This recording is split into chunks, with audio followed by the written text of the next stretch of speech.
Welcome to the Harnessing Happiness podcast. Upbeat vibes generated and transferred to you. Now here's your host, Sarah J Naylor. Welcome to Harnessing Happiness with me, Sarah J Naylor. Well, today it's really exciting because it's my first guest episode and I'm joined by the fabulous Anna Geary. Anna is one half of the Get Savvy Club and Marketing Made Easy podcast. Anna and I have known each other for many years, our paths having crossed in the past in recruitment. Anyway, I'm delighted that she's joining me today and sharing her take on life, her positivity and her views on happiness. If you're enjoying the Harnessing Happiness podcast, there are plenty of free resources available for download at sarahjnaylor.com, where you can also find out more about her APE mindset. It's all about acceptance, perspective and energy. Just visit sarahjnaylor.com. I am Anna Geary, as Sarah said, one half of the Get Savvy Club. So what we do, in a nutshell, is we help our clients attract clients using social media. But there's so much more than that, because we thought when we initially started working together, that's what we'd be doing. But now it's evolved massively. So actually we help mostly women, and we do have we call them savages. Our tribe is the savages.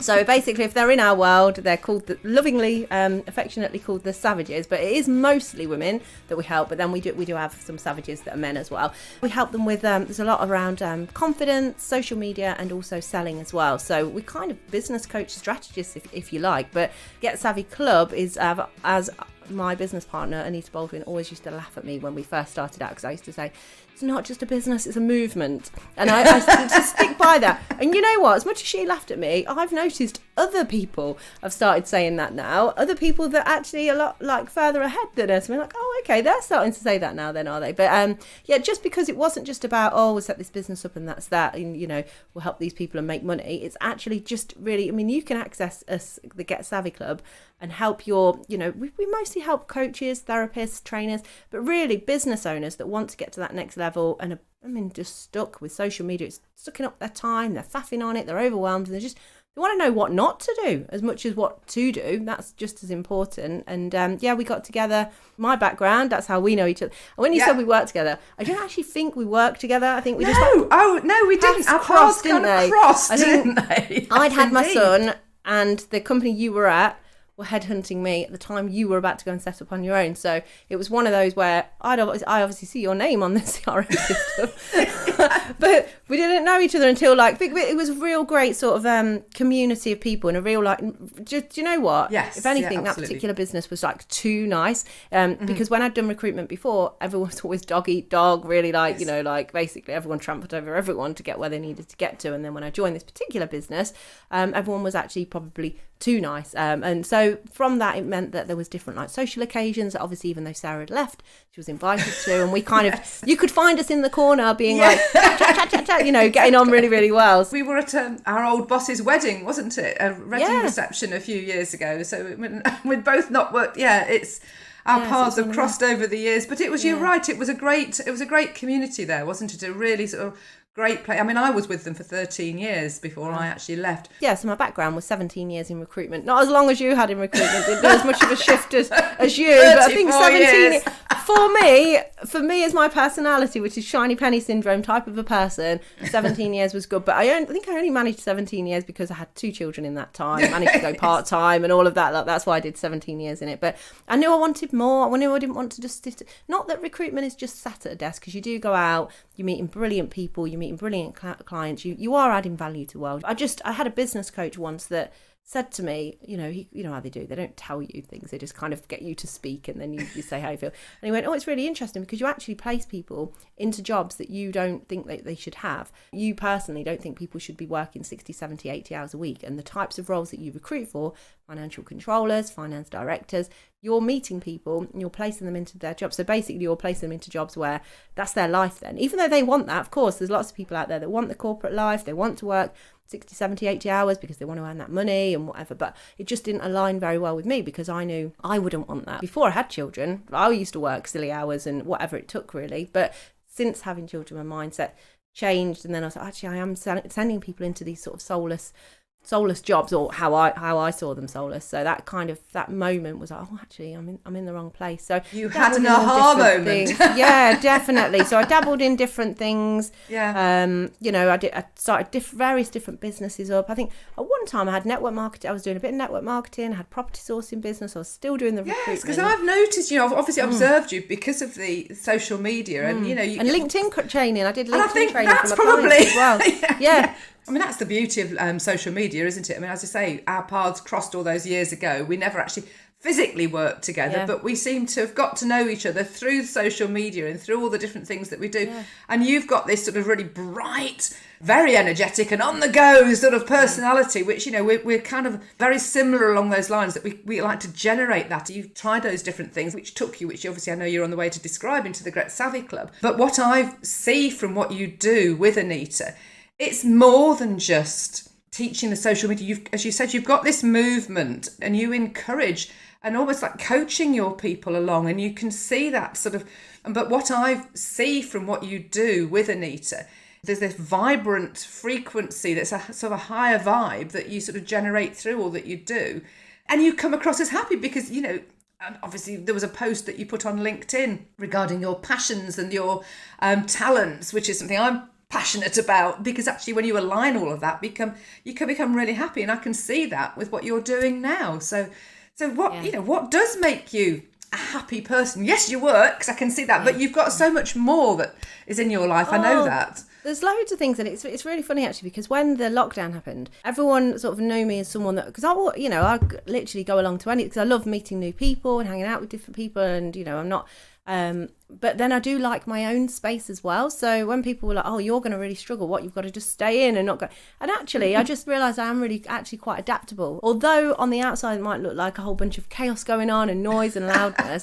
Because of the work that I've done on myself throughout the years, I've got like this stillness. I can't really describe it otherwise than like a underlying calm stillness that I get from like meditating and things like that. And I quit drink 12 years ago because I just didn't, I just didn't want to continue down that path. I saw women that were like maybe 10 years older than me, 20 years older than me, that still drank the same amount as I did. And I thought, I don't want to do that anymore. And from that, I had to find different things to do. And actually, it was around the same sort of time as social media became more of a thing. So I started being on that more and learning more about that. But yeah, it was so I think for me, I get happiness in things that perhaps I'm not always chasing that next big thing. I get happiness in the small things in life. So just I'll be so happy just to watch them.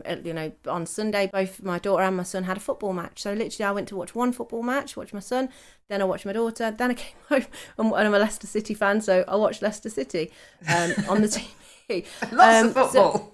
So just that, and for other people, they'll be like, "Oh God, that's just like a mundane, but whatever." But I just enjoy just being happy just in myself, I don't need to do it. So often people, and I found that a lot when I was in recruitment, speaking to people, and they're asking, what are they looking for in life, and they're saying about the job, and they want this amount of holidays, or people like living for that countdown to when the next thing is. And it was really interesting actually, because my son, who's nearly 9, said to me the other day, "What are you thinking about now, Mum?"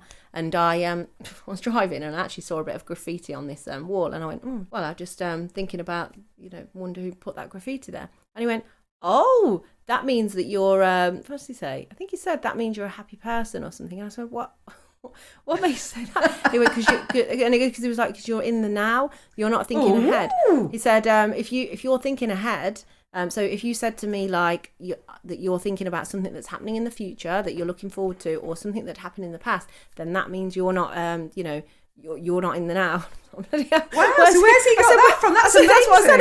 I thought, you've been listening to my things. But no, he's not been listening to me. He said someone at school was talking about it, one of the teachers. The teacher he's got this year, I was like so happy. Because there's potentially 3 teachers in that particular year group. And when I heard that he got her, I was like, oh, great. Because she's like, you just know from people's energies, don't you? And I just, absolutely. My daughter had been to that school before, and I just know this. And actually, my daughter had never actually happened to be in her class, but I'd seen her at different events and how she is, and just how you can just tell she's that. So she is probably filling their heads up with that sort of stuff. I thought, that's interesting. Brilliant. So I just answered the question honestly, and I think that is about it being present and enjoying where you are instead of always Absolutely, Anna. I mean, there's nothing wrong with striving. There's nothing wrong with wanting to improve or, do different things. But if you're living for that next holiday, or if you're living for when you can afford that car or get that house, or if you're like, I want a better kitchen, then something's missing. And I think it's about finding I totally agree with you. And I is. think it's great, all that you've just described and the journey that you've been on from sort of, as you said, 12 years ago,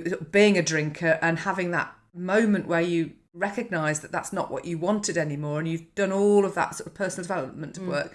And for myself, I mean, don't get me wrong, I've done personal development since I was like 15, 16 years old, when I once found like feel the you fear found and do it alcohol at the time. No, I found feel the fear and do it anyway by whatever Jefferson woman, Susan Jefferson.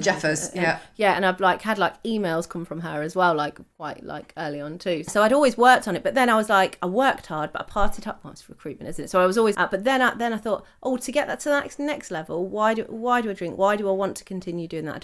So it was almost like a next level of personal development rather than a new thing. I wasn't just but what you can do when you don't drink is just but I don't know how I had the time to do the drinking and going out and all the things that I did before. I just think, where did I have the time? It's very debilitating. I mean, I'm not a drinker in inverted commas, but I'll have a drink. But it's very interesting that I will notice, if I've had a couple of glasses of wine or another couple or whatever it is, and I know the following morning I go, oh my God, why am I doing this? And I go, no, never again. And then comes to the evening going, oh, do you know what? Just fancy a glass of wine. And it's really, but it eats into your time because it's soporific, isn't it? It actually, you're anaesthetising yourself. And the reason it tastes nice is because they put those flavourings in to cover up what is essentially poison, really, which is really quite gruesome. But it is odd because I put on LinkedIn the other day, didn't I? Like someone I think she meant well, bless her, but someone, I don't even know who it was, but someone had put on Instagram like, oh, glad you've got over being an alcoholic or something like that. I don't even know who she is. And or you've something about not being, battling being an alcoholic. And I was like, I almost feel a bit of a fraud because I've never been what I would call because I have actually got family members that are alcoholics and they struggle every single day, like the whole sort of just one more day thing. And it's a night in that obviously I've had people in my life that have passed away because of it and stuff.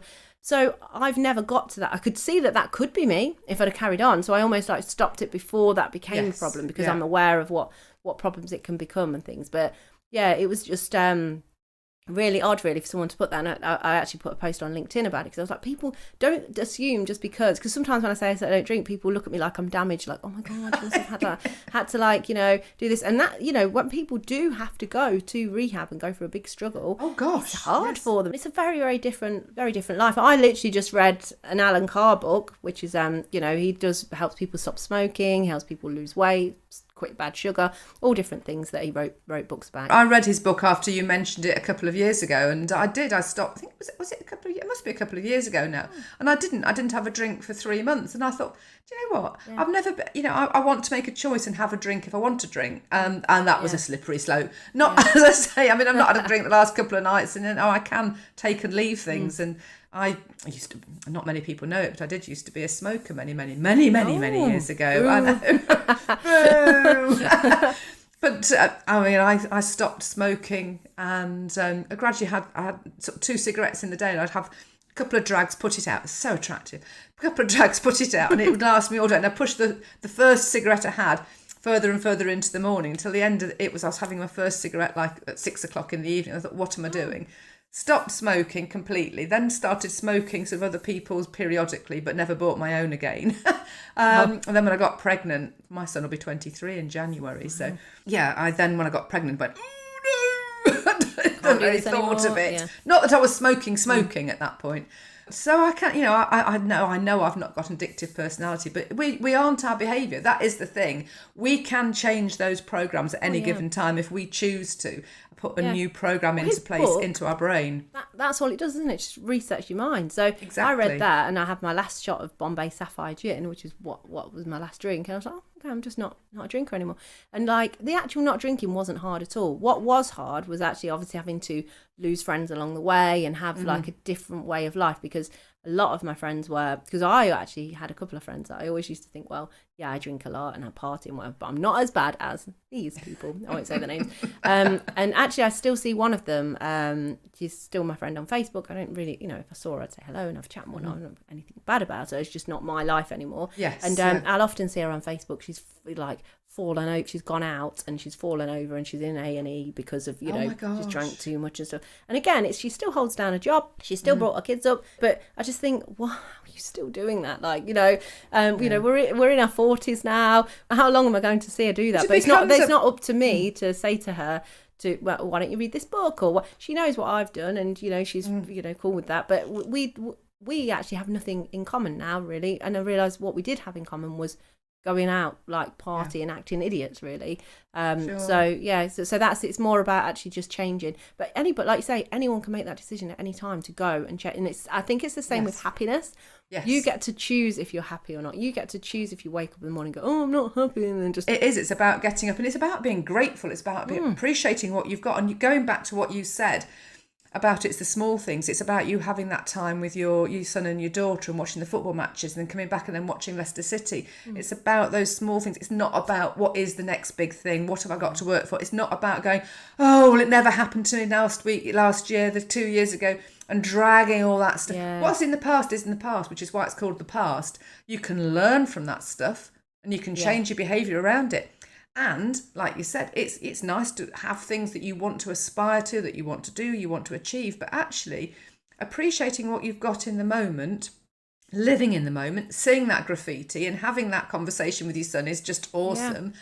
And just appreciate it. I mean, I'm always so happy. I just get really excited about, like, just looking outside, looking at the changing seasons, looking at the colours of the trees and the plants and the leaves. Now we have so much to be grateful for. People in the UK moan about, oh, it's raining again, whatever.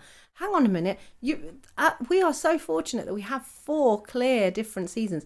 I know they're all over the place right now in terms of like when they start and when they end and stuff. It's not as like when we were kids. It was really like obvious, like this is the summer, this is the spring, this is the winter, whatever. But and I know like obviously we have like probably summer lasts a bit longer now and then the autumn kicks in a bit later. But it is still 4 defined. And it's exciting, isn't it? I'm sure in the middle of winter I would have had enough of winter. Be like, oh, I'll be looking forward to the spring or whatnot. But when it was when we were having really hot days and things, I kind of think, oh, it won't be nice, won't it, when we're inside watching a film and it's raining, or so just appreciating that those different seasons are going to be there. And if you're listening to this, because obviously, Sarah, your podcast is going to be all over the world. Yes. There's people that will be listening to this that every day they wake up and look out the window and it's just sunny. I know that sounds like people in the UK. Someone, oh, it sounds brilliant. It wouldn't be though, would it? Because it'd just be the same every single day. I mean, that's for me why I do. I love the UK. I love living in the UK. I love, like you say, all those seasons. And in the winter when it is dark, I much prefer to wake up and it being bright and the light and like the sun coming through the window. Yeah, exactly. However, it's about looking at what you can do at different times of year. So in the winter, when you can't get out and do all the things that you'd like to do, it's doing all those things that you wouldn't want to be doing in the summer when it is lovely. Yeah. And it's looking at and using what you've got. I always refer to it as the cards on the table that you've got at the time. So where are you in life? What can you do? What can't? If you can't do stuff, don't focus on what you can't do. Look at what you can do, because everything that happens for a reason. And I believe everything's always working out wonderfully. Whatever's thrown at me. I mean, you alluded to lockdown and COVID, and at the time my whole business went completely. Yeah, everything stopped. You know what? I thought when it hit, thank goodness I'm not in recruitment anymore, because if it had been 2 years before, I would have been working somewhere where there was 20 staff, and those, not all of those people would have had the working mentality, and to have all of suddenly been told they have to go work from home or they're furloughed, and not just the staff within the recruitment business, but all the temps that we had working, like hundreds of temps. Which ones are essential? Which ones aren't? Like the actual minefield of that would have been huge. I remember, and then at the same time, all the jobs falling off a cliff because people just go into blind panic of what's happening. Yeah, exactly. Well, I mean, obviously at the moment I'm still running my recruitment business. I've got my coaching practice, I've got my book, and I've got my podcast, I've got YouTube. And now it's busy. Now recruitment's busy because all those people have just got rid of loads of people, thought the world had ended, and now they're like, crap, I need to recruit exactly. people. But the world had ended. The Yeah, world had yeah. ended. I mean, I'd got permanent people due to start jobs that stopped, that they were pulled, temps that were pulled. Every job I was working on was pulled. And it was like, holy moly. But, you know, for me, it was like you were saying, it's that unwritten it was unwritten permission. It was like, the world has stopped. What can I do instead? What I was trying to say to people, what an opportunity. If you had a job that you liked, but you had this idea that you wanted to start a business or do something for yourself, being sat at home, being paid 70-80% of your money and not having to do any work, all the things you could get done. And actually, I've met a few people, I won't say the names or anything, but afterwards, and I was like, how did lockdown affect you? What did they were like, oh, I was just dead bored. I started walking the dog twice a day and binge these box sets. And you think, oh, you don't fill your time. Like, you know, there could have been loads of things that you could have been doing. Like, you don't need to have just sat around being bored, wait for it to start back on. And this particular woman, she hasn't got children. I was thinking, you know, when you have children, you're going to want to do all these different things when you're a bit older and whatnot, and you're going to think back to that time. Why didn't I do something? Well, do you know what, Anna? That's very, very true, because I didn't have my son till I was 34. And whilst I did lots of things with my ex-husband, because we were together 20 years before I left in 2005. I remember before having Fred, you know, it'd be lay-ins till we'd get up on a Saturday till midday and stuff like that. But after I'd had my son, oh my word. And, you know, I was 29 when I had my daughter, but I felt like I was too young children at the time. Even though lots of my friends, like people that I grew up with and stuff, had already had kids or whatever else. I like reconnected with people that I'd known when I was younger because they'd all had kids. I hadn't. So I was only hanging around with people that hadn't had kids. I was like, oh my God, I have to learn about this. Having children malarkey is. But when you've been so selfish, and I was very, very, very selfish when I was younger, for 29 years, and then all of a sudden you don't get to just think about yourself. A massive shift, isn't it, in your world?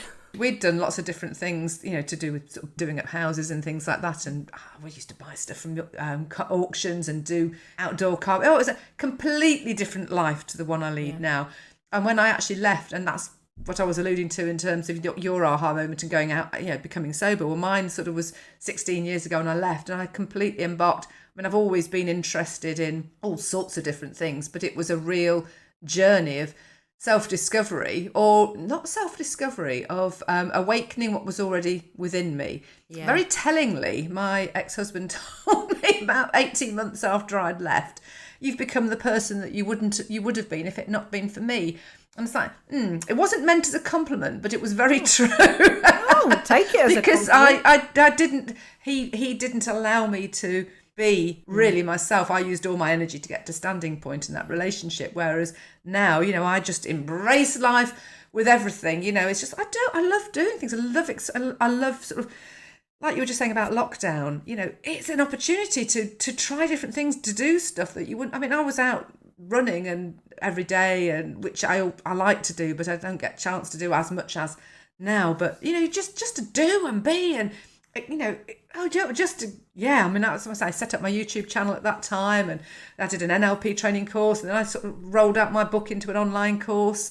You know, you are a happy person because, like you've said, you have always been involved and looked at personal development, and taking alcohol out of your life has enabled you to do so much more. And there is this calm air about you, Anna, you know, and you've just got peace within you. Most people don't see it. See all the loud, like how you are, you know, but actually there is, yeah. So. No, I can see it. I mean, as we are recording this, we're recording it away from each other, but visually, because we've actually got the screens up, and I can see that. I can see that sort of energy, that calm that is within you, and it comes through the body language, and just in the tonality. And that's with being a coach, and sort of I work very intuitively and instinctively, and I'm very tuned into sort of universal energies as well, and spirituality, and I can sense that, you know, coming from you, which is lovely. When we've kind of covered, I guess, one of the questions I was going to ask you, how have you overcome challenging situations in your life? Because we've kind of dipped into that as we've been talking, but, you know, what would you suggest to people listening in terms of your top tip to harness happiness in their lives? What would you suggest to people? I think, and people are probably going to roll their eyes, people always say this, but you get to choose, so choose, but also gratitude. And there will be things that you can, because you might think, oh, you don't know me because at the moment this is happening and this is happening. And trust me, there's been times in my life where like when Anita and I first started working together and we had to discuss some things, she was like, bloody hell, like how have you even like continued with all this stuff that's gone on? But it's about making that choice to turn up as being happy. But the gratitude thing, like even if your whole world's falling apart, there will be something that you'll be grateful for. So for me, I've got a bit of a cold at the minute, you can hear. I was ill at the weekend, but overall as a general, I'm just really healthy. Like I'm always well. And I literally, that is like one of my main gratitude, things that I'm grateful for. And the kids are, and, all of those things. But aside from them, you can find gratitude in the smallest things. So if every day you just commit in the morning to, I don't know, writing a gratitude list or just thinking of 3 things that you're grateful for, and also reviewing the day as well and thinking, what could I have done better, differently? If you want to get to the next level in your life, and assess your happiness, check in with your happiness, and just think about the things that are around you that are not making you happy, and why are they, and what can you change? Because really, if your husband is like doing something that's winding you up or whatever, I don't know, maybe he's left a load of stuff on the floor and he's always dirty, I don't know, but you can't change that. You can only change your behavior towards that. So exactly, don't blame anyone around you, just look internally to yourself for your own sort of happiness. Really, it is like easier said than done. But like you said as well, always believing, because I have people say to me like, oh my God, you're so lucky, because the opportunities that I've had in my life that have come up, even like this summer, randomly, it was funny because I was saying like, I want to go and work on cruise ships, like, just there's a friend of mine that works on cruise ships, and I was thinking, oh, we could actually go and do something on a cruise ship, I don't know. And my daughter, who's 14, was saying she wouldn't mind, like, because she was love to be like a, like a fun star, which is like at the haven camps that you have where they're like entertainers and things. And I was like, you're thinking too small. Why don't you, instead of going and doing a season in bloody Bognor Regis, why don't you go and do that on a cruise ship, like look after kids on a cruise ship, and when you've got a day off, you might be in Portugal and you can spend the day in Portugal or whatever, and you're getting paid and stuff. So she'd mentioned that to my cleaner like a few weeks before, and then like as in, because the cleaner said, what do you want to do when you're older? And she was like, I'll work on a cruise ship. And then randomly my friend called me and said her brother is working as a pianist on a since the lockdown, he homeschools a billionaire's daughter on a huge super yacht. Wow. And they wanted to put together a musical theatre production of Annie, and somebody had dropped out. So there was some kids from the UK going. My daughter has no background in musical theatre, absolutely no right to be like asked to go and do that. But my friend called me and said, oh, they need someone. It's in like 10 days time or something ridiculous. Can you go in Italy? And so it was going to Italy. It was going to spend 10 days in Italy, putting on this production. We can't, and the worst thing about it was you're not allowed to say anything on social media or out there. Like I can't say now who it was, but to be fair, in the UK, no one would even know who these people are, but it's the equivalent of like a Posh and Becks to us kind of a thing. Going onto their boat and actually doing a musical theatre production of a show with it, and it was like 6 kids, 3 adults. I got to go because I was been with her. So I've got like a passport, which is like a Siemens. It's called like a Siemens like. This sounds disgusting actually, because it's called a Siemens discharge passport that's stamped. But that's what it's called. Like they don't mean it in any dirty kind of way. But that's literally there's stamped to say that I've been a drama teacher on like a super yacht, because obviously I was part of the thing. And it was just the most amazing experience. People go, you're lucky for that. I don't think it's luck. I think it's just because I think a lot of people, if they'd have got that call, would have, because my daughter's passport was not, I hadn't got it renewed because I thought, what's the point? COVID, I'm going to wait until the world opens up. So I had to try and get a passport. They wouldn't give me a passport time. I was calling the passport office. They were like, well, it's not urgent. So you're just going to have to keep looking to see if there's any. 10 new appointments came in Newport, grabbed one, literally a few minutes later, all of those appointments had gone. Then we had to travel over to Newport. We're in Leicester, so travel over to Newport in Wales to get her passport and all. But I just made it happen. Whereas other people would be like, oh, the passport's not in renewal. And everyone was saying to me, because they're Russian, everyone was saying, it sounds really dodgy. And I was like, look, I trust my friend. Because I remember a year or so ago, my friend was telling me about her brother and her opportunity. And it was me, my friend, and then her other friend. And I was saying, like, that's amazing that he gets to do that. He gets to live on this boat. He's homeschooling her, made this great money that he's got, and it's a brilliant opportunity. And this other person was like, oh, God, the luck always happens for the people. Was quite negative about it. But I was like, that's awesome that he's getting to do that, especially because he wouldn't be able to go and be like, do all the things that he'd normally do due to lockdown. So, and he'd not long divorced his wife and things, so he was free to go and do it. So, and I believe because I was positive about that when she told me, when the opportunity came that they were like, oh, they need a girl in between the ages of, around, well, my daughter's 14, but it was like they needed a girl to play an orphan that was around 12-ish. She thought of me, called me. She didn't call anyone else, and was like, well, Anna will make this happen if it's possible. So no, but that's brilliant. And the stars aligned as well, because my business partner was actually going to be on holiday for a week in the exact time of those 10 days. I mean, what's that all about? I hadn't booked anything yet, because I was Anna, this is just the law of attraction at work. I mean, exactly. it's putting those things out, and this is what is so important. It's when people actually, you're wanting to work on a cruise line, or you're wanting these opportunities. It's putting these, like we were just saying, it's about being in the now, but it's about having these desires, these things that you'd like to do. It's about vocalizing them. It's about speaking about them. It's about putting that energy out, and it's that pebble that drops into the water that ripples then out.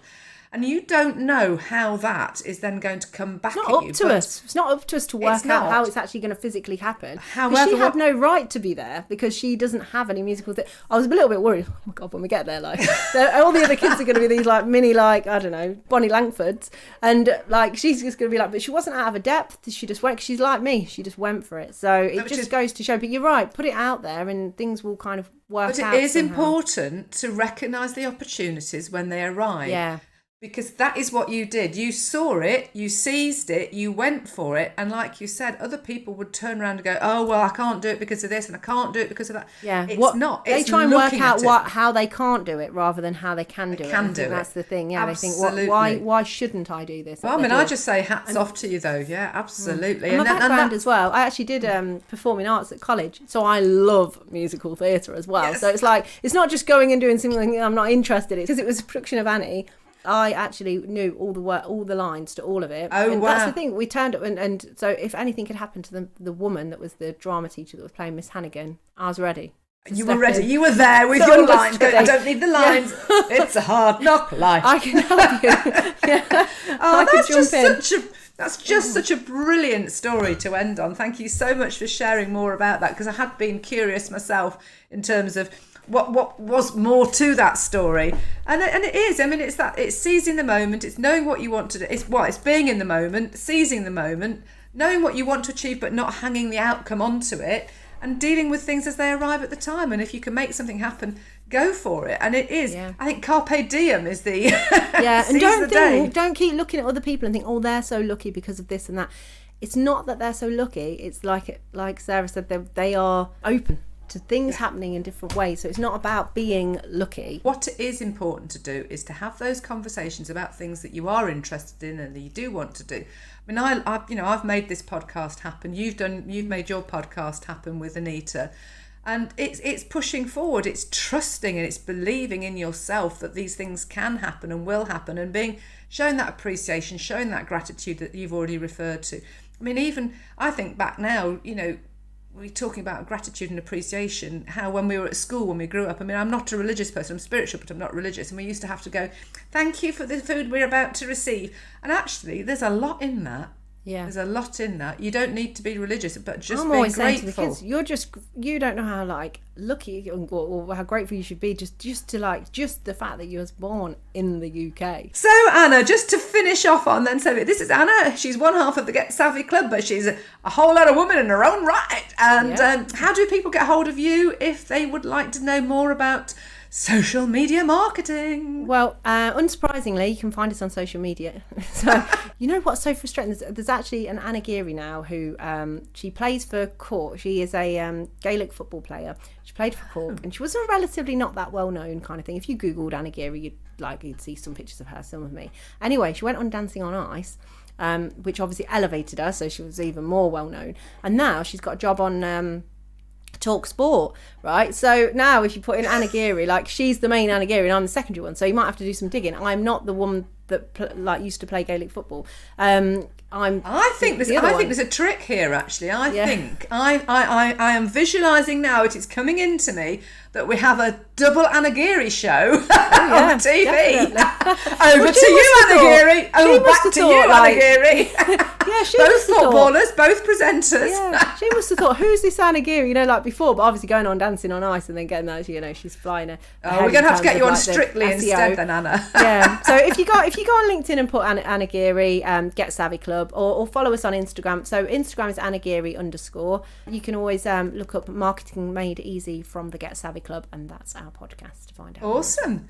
Fabulous. Thank you very much, Anna. And now we're going to say goodbye and have a great day. And thank you for listening to Sarah J Naylor with her guest, the fabulous Anna Geary. And this is Harnessing Happiness. I hope you've had happiness come into your day from this podcast, and please do subscribe, follow, or whatever it is you do on your platform, because there's going to be plenty more episodes coming this way to send her a review. Give her a review. Oh, please do. Yes, a review would be fabulous. A review, a share goes a long way. Thank you very much for having me on. You're very welcome. Thank you, Anna.